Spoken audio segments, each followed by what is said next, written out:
Hi guys, this is Vidas. And Ausra. Let's start episode 738 of Secrets of Organ Playing podcast. This question was sent by Jeovane and he asks, did the Soviets allow sacred music? This question reminds me of Arvo Credo banned for political provocation.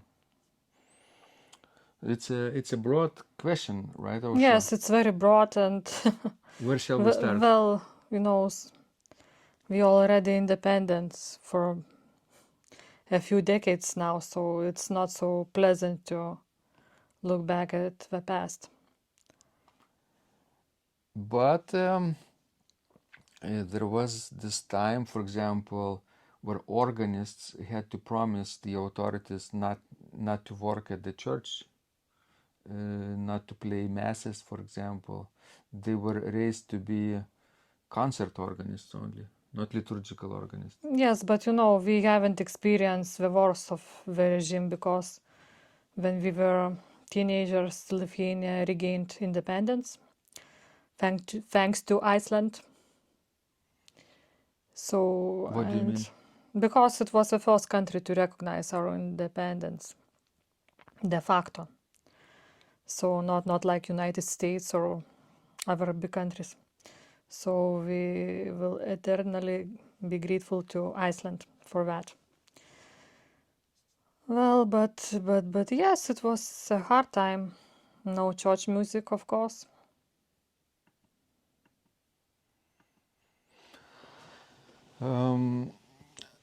We were growing up in the time of just before independence, right? We were regained independence in 1990, so we were teenagers at the time. So what we remember from the late Soviet time was already the end of the regime, or drawing close to the end of the regime, I think. Yes, because actually we were born when Brezhnev was the secretary of the Soviet Union and first secretary of the Soviet Union. And it was a period of great stagnation. Economy was going down. Then shortly we had Andropov and Chernenko, and later on Gorbachev came, to power, and he started his glasnost and perestroika, and things started to change. But yeah, it's a really hard topic. The reason Soviets banned sacred music was that they wanted to have an atheist society, obviously. Well, because where would you have perform, like sacred music? Most of the churches were closed. Like some insignificant small ones were open, like in villages. But our churches were closed. Like Church of St. John's, for example, was the Museum of Science. Then Church of St. Casimir in Vilnius was Museum of Atheism. So. And the cathedral in Vilnius was the art gallery at that time. So, but it had an organ, concert organ, and it had organ concerts. Yes, and going to those concerts weekly, I think signified to people like a resistance to the regime. They sometimes probably were even imagining that they are going to the church, not to the museum. Yes. But right now it's really hard to talk about that because all this can come back, and even in a worse shape. So if you guys are living, far from East Europe, then it's probably hard for you to understand what the Baltic countries are experiencing now. Looking and watching and observing what is happening in Ukraine on a daily basis. So really, let's say now, not the secret music that concerns me the most, but how to stay safe. So to stay safe, we need Ukraine to win this terrible war, basically. Correct? Yes, yeah. There is that famous saying, do you remember that? About mules. Muses are silent when the guns are sounding. Yeah. So guns are not sounding yet in Lithuania, but who knows? On the other hand, muses need to be activated even during troubled times because people need hope. Well, Look about Ukraine, right? When the war, the full-scale invasion in 2022 happened, there was a big interest for Ukrainian music in the world, right? And Ukrainian musicians tried to spread the word about Ukrainian music in the world, not only as cultural communication with the outside world, but also as a political statement too. So this is important to keep that in mind, that in times of crisis, artists have responsibility to speak up. yes, if you would be taken, to an army to fight, I would see what kind of art would you create. And some resisted that, doing that, and fighting, especially, for the beliefs that you did not believe. For example, like Hugo Disler, he resisted to go to the Nazis army and committed suicide. So Yeah, and of course Arvo Pärt emigrated to sure, Germany. he escaped, from the Soviet Union. So he was able to freely compose music that he wanted to compose, secret music. Composers who stayed had to conform to the rules of the regime, not creating anything sacred publicly, And not creating anything, criticizing the yeah. regime. Sometimes patriotic music could be allowed, but only if they would depict fights with the Germans, right? Like opera Pilene, right? Clovis opera Pilene. Yes, Because but actually, when you are talking about fights with Germans, probably people imagine the fights with Nazis, but it's a time that was 100 years, 100 years before Nazis, that, obviously. yes.